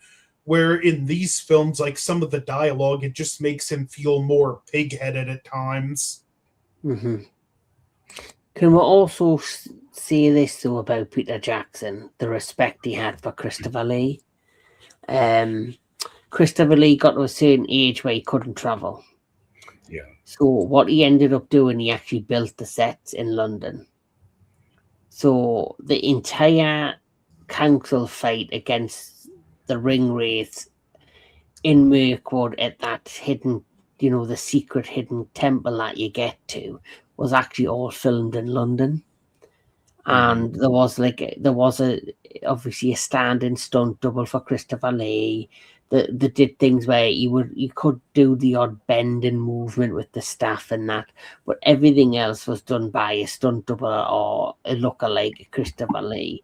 But that's because he was that adamant he wanted Christopher Lee to be in these films, because Christopher Lee not only has met J.R. Tolkien, the writer of the book, he was a huge fan of these books. Christopher Lee used to read these books once a year, every year. And actually, they say when he knew he was coming to the end of his life, the last month or so, he read the books again. And it's very, very rare that somebody who was a fan of a book, who was in the army, who fought for his country, who then became an actor, who is legitimately a fan of J.R. Tolkien, would meet the man himself, would actually meet the man who would write James Bond as well. He would then also go on to be a part of the one thing that he had passion for and loved, and actually became a cast member, if not just the Lord of the Rings, but an integral character, Sauron. You mentioned the author for the James Bond books. I believe they were actually some kind of relation. I think so. And then, of course, there's another thing. Christopher Lee starred in The Man with the Golden Gun. Yes, I was going to say yes. So he's actually been a part of something else that he knew of. And also, like, you mentioned his service in the military. Like, some of the operations he did, even at the time of his death, he still wasn't allowed to talk about. So this was a man that's like seen some things and like done some things. Oh yeah. He killed people in the army. There was actually there's a show here in the UK. There was Terry Wogan. Terry Wogan is no longer with us, so he is also passed. Just like, you in America, you have like a load of like these late night shows where it's like a host talking to actors and musicians.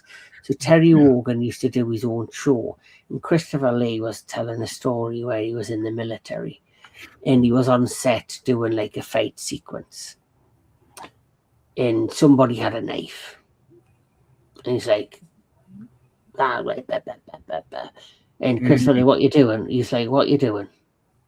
Goes, well, I'm stabbing him. I'm going to stab him. He goes, have you ever killed a man?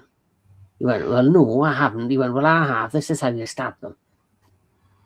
Actually, I think I've seen that show, if I'm not mistaken. So he actually showed them how to stab a person. Going, that's how you kill a man. Well, even in Return of the King, the scene where Saruman gets stabbed in the back, he like actually explained to Peter Jackson, he's like, this is the sound a person would make when they were stabbed in the back. And he's like, all I'm going to say is I served in British intelligence during the Second World War, and I'm still not allowed to talk about some of the stuff I know. So don't ask me how I know how it really sounds, but I know. Right. Literally, there's a lot of amazing actors and amazing people I respect in this world and industry, but Christopher Lee will always be somebody I've got real respect for. What a life that man led. He, military service, became an actor, played Dracula, even played Frankenstein, believe it or not. Yeah, played Frankenstein, James Bond, Lord of the Rings. He's a massive part of my childhood. Star Wars, a massive part of my childhood. So nothing but respect for Christopher Lee. And from what I understand, even though he really didn't have a swelled head, if he was someone that everything he's done, if he did, he would have deserved it. Yeah. And another thing, in his 80s, he was a fan of heavy metal. At 8-year-old, he released a heavy metal album. That's right. Yeah. I didn't know that. That's pretty cool. That's pretty hardcore. Yes, but going back to the 5 armies, Walt, I will start with you. Overall thought of the 3rd movie in the Hobbit series.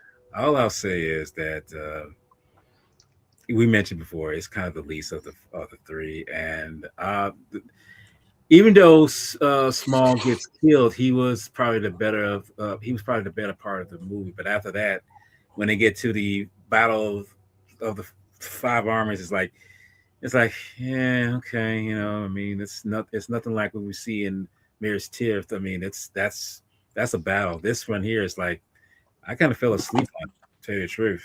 So I mean, all it was just yeah. That's how I feel about it.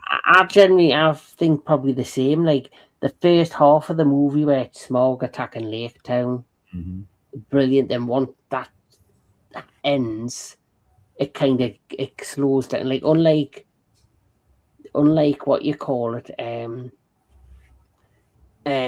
Return of the King, where it's like a nice steady pace, and all characters have the fight. This for me didn't have the same feels for me. Yeah, and this is the shortest of all the all the Middle Earth films. I mean, it's the shortest of the films. It felt for me additives too. Yeah, it felt a bit underwhelming. That's the only way I could describe it.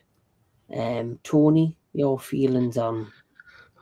Yeah, same way. I feel like you guys do. It's not like I didn't feel like at the end of this one like I did at the end of Return of the King. Like it's maybe a little sad, but like I don't know, the ending wasn't as good. And I feel like watching, well, like except for the exception of The Hobbit, like the second one and the third one here, it's like me. I want to go back and watch the Amazon show, the Lord of the Rings one. Was it Rings of Power? I want to go back and watch that, but like, it's not really grabbing me at the time. Like I started watching a little bit. I'm like, I'm not really into this right now. But like, I enjoy. I don't know. It has to everything to do with like liking characters in that, and sometimes there's just not enough. One thing I'll say about Ring of Power: the first series is a mixed bag. The second series ups everything by 10. The second series is brilliant. Oh, okay. The second series blows the first series out the water, and I'm looking forward to the third one. I'll take your word for it. It's on my list. Anthony Jordan. It's definitely my least favorite. I will say, if there is one compliment I can give this film, it's the one scene with Thorin with the dragon sickness where he's walking on the gold walkway and you see that shadow of Smaug underneath him. Like that effect combined with his performance is brilliant. But it's, again, this is the most frustrating one. Like, I was actually looking forward to, in the book, there's a scene where it's a thrush that reveals to Bard the weakness of Smaug. And like, I remember being annoyed when I realized that wasn't going to be here, even though the thrush was teased at the end of the first movie. The overuse of CGI just got exhausting in this one, because by the end, even now when I watch the Lord of the Rings trilogy, the Battle of Helm's Deep, Pelennor Fields, I can't peel my eyes off the screen. When I agree.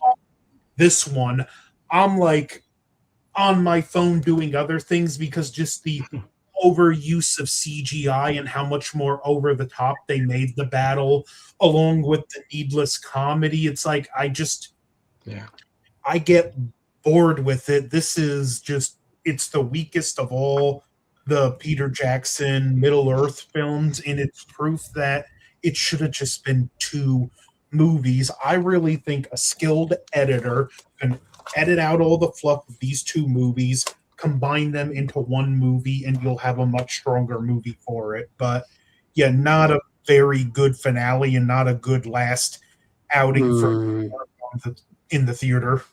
Yeah. Couldn't agree more, Anthony. But I still enjoy The Hobbit in my own way, shape, and form. I still can watch them and enjoy them. I just don't think they're as good as The Lord of the Rings. It's the same feeling as when you watch the original Star Wars trilogy, I can appreciate the prequels, but now nothing's going to beat the original trilogy. But now we've got the sequel trilogy with Star Wars. Guess what? I appreciate the prequels more. Yes. Seriously, we do. So God help when they release The Hunt for Gollum. I didn't know about that. Yeah. Andy Serkis So, directing. Oh, I can And we say did how you know- great he is too? he's a good He is. director. He's look, he's a better actor than most people give him credit for, I feel. But I think he's a decent director as well. Yeah. But I will say this: he wanted The Hunt for Gollum was going to be one movie. It's now going to be two, Okay. with the first one coming out in 2027. Wow. Why does it have to be two movies? Because it's Gollum and Smeagol. There's two people. Maybe that's what they're going for. And it's a Maybe one will prequel be to the more original. Gollum directed, and one will be more Smeagol. So all I know is it's going to be a sequel.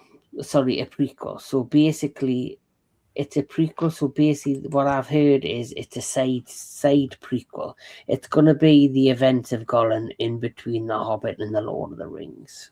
That makes sense. So we know what happened to him. Just 2 hours Yeah. of him melting. Yeah. Precious. Mhm. So I've got a little bit of faith in it because it's Andy Serkis, but we can't really say anything more until we see a trailer or any sort of information. I do know that Ian McKellen is returning. There's rumour that Elijah Wood is returning, but who knows? But I mean, Ian McKellen, man, he's in his late 80s now. I mean, Elijah Wood is closer to Ian McKellen's age when they filmed the Lord of the Rings trilogy than he is to his age when they filmed the Lord of the Rings trilogy. But remember what we've already mentioned. That look at the respect they showed Christopher Lee. yeah. They built sets on a soundstage just for Christopher Lee so he could film his scenes for the film. So I'm assuming they're going to do the same for Ian McKellen. And also, just because he's 80 doesn't mean he's, not active. Like, That's true. he's also going to be in the next of it. He's in Avengers Doomsday. I was going to say he's going to be in that film, yes. So, and he was actually on set on location. So he obviously is well enough to travel. But depends where he's traveling. Will he be well enough to travel, the distance to New Zealand, which is nearly 2 days travel? It's a different scenario. But anyway, this has been the Lord of the Rings and the Hobbit discussion. I've had great fun listening to you guys and your opinions and all of that. But let the audience know what is coming to your channels. We'll start with Anthony Jordan. Well, tomorrow I'm going to be on this man here, Jedi Grand Vale, his channel. We are going to be discussing favorite Godzilla soundtracks. I also have my review of The Return of Godzilla set to premiere tomorrow. And although this originally wasn't the way I was going to do it, the person I wanted to do this video with, he can't make it. So I'm going to be, before Christmas time, I'm going to be uploading a review and completing my Gundam Wing retrospective 30th anniversary with my reveal of Endless Waltz. In addition to that, these are on your channel, so I'll let you handle these, but I got a few more appearances coming up on the entertainment headquarters, one of which You sure have. from now. Cool. Yeah. So since he's mentioned it, I'll let you know what's coming to the entertainment headquarters. So my next event is going to be on the 17th of December. Me, Mr. Anthony Jordan, are joined by Thrash Pandupans and Mr. DJ Anubis on the Retro Classic Movie Show, where we're going to be talking about the Back to the Future trilogy. So that's going to be fun.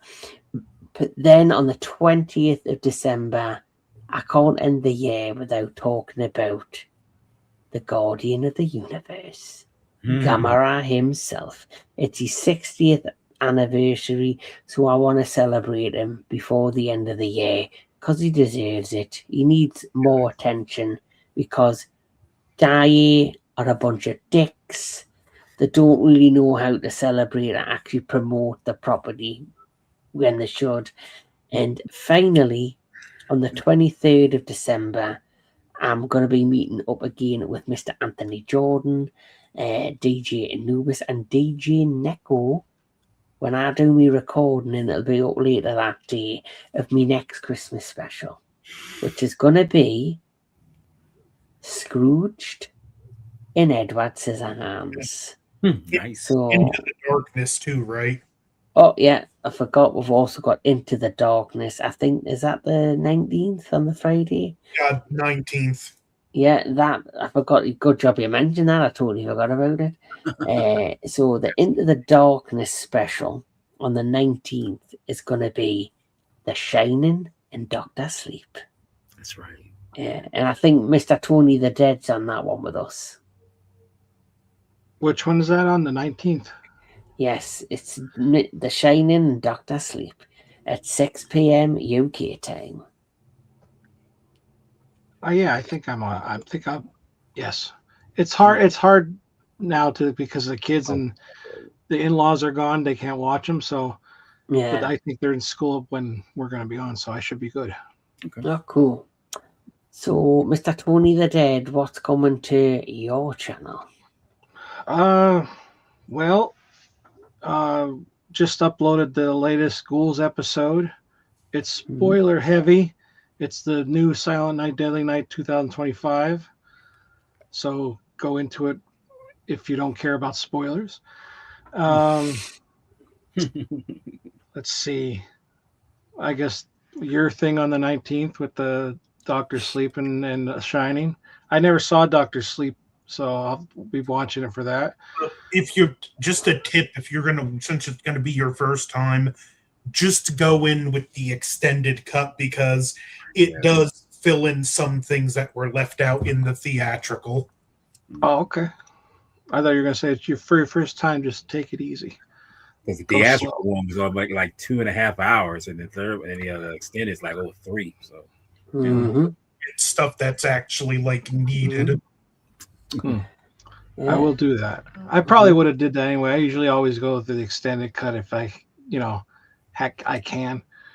Yeah. Other than that, I figured that was just like, I'm just giving you the heads up because if it came to time and you just had to go with the theatrical, I'm like, let's just give you the heads up to just make sure you make time for the extended cut.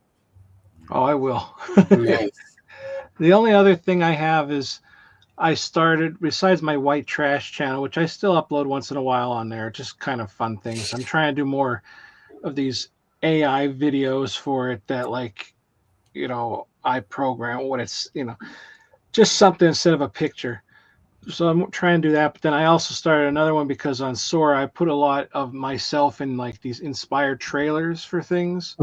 So I started another little channel it's called Mr. Tony of the AI. And it's just going to be all me in the trailers and stuff, like all my face and that and those. So if you like this guy's face, check it out. Yeah. So I'm on an anaconda, a gorilla. I'm also hunting the predator in several of them. If you don't know one about since when you had Christmas, you need to do a Krampus one. I have a Krampus. Or I think I have a thing with Krampus fighting Santa. have one with you with Clark and Christmas Vacation. Oh yeah, I gotta do that one. I have one. Because I know you did a Krampus song on White Trash. Yeah.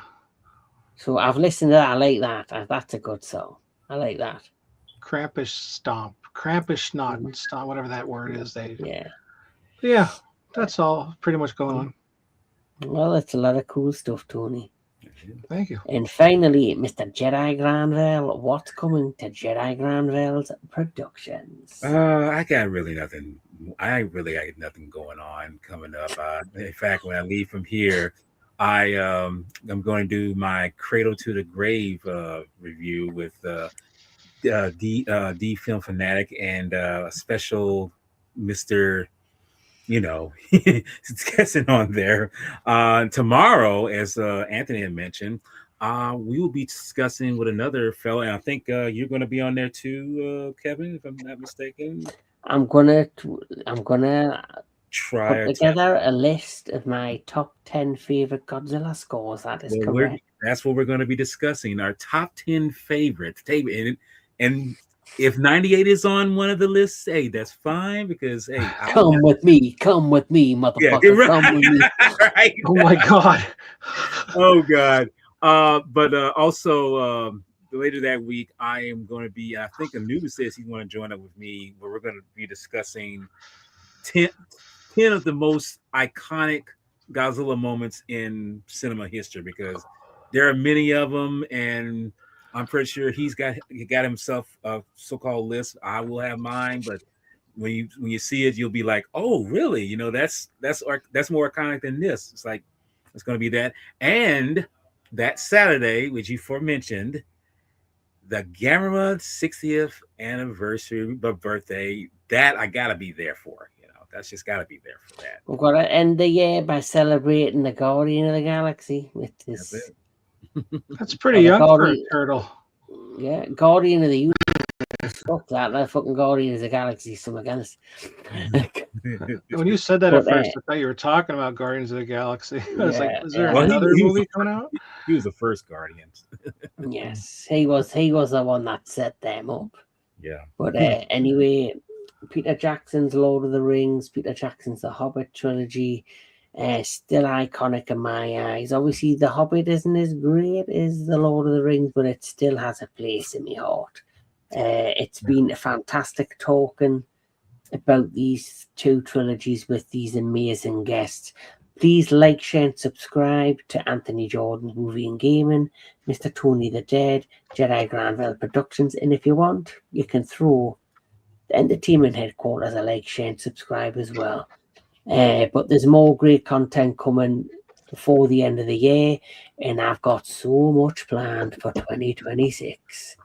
So I'm looking forward to it. Thank you for watching, and like I always say, please keep enjoying your movies, keep on enjoying all things entertainment, and I'll catch us all at the next one. We'll be right